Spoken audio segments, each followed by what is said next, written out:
What's under there? I didn't make you say it, did I? I'm speaking of your crawl space today.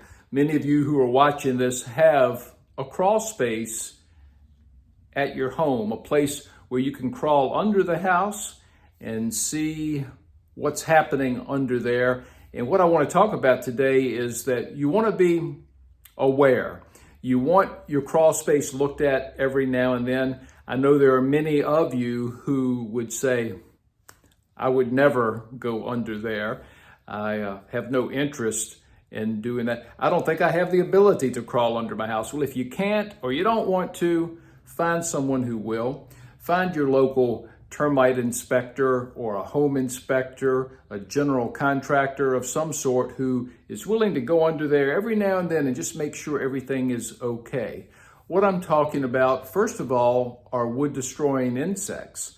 Every now and then we'll find a house. In fact, we had one not long ago built in the 1980s that is, so not too terribly long ago, but I don't think anybody had ever been under the house. The owner went to sell it, and lo and behold, the whole main beam that ran through the middle of the house had been destroyed. I mean, it was on the verge of collapsing.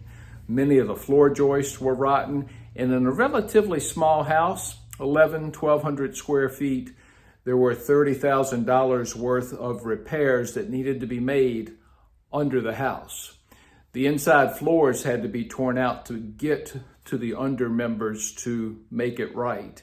And this can be avoided if you just have someone look every now and then. And it's not only termites, there are other wood-destroying organisms, wood borers, powder post beetles. There are fungi, I guess we should say, that could wreak havoc on the underside of your house. Now, certain parts of the country are more susceptible to this than others. If you live in a place of high humidity, there is a good chance that moisture could be a problem. If you are in low-lying areas, and if you live in a house that was built so long ago that the building code was such that would allow the inside dirt in the crawl space to be lower than the outside soil, your house could really be susceptible to moisture damage. So you want someone under there frequently to check for wood-destroying insects, to check for excessive moisture.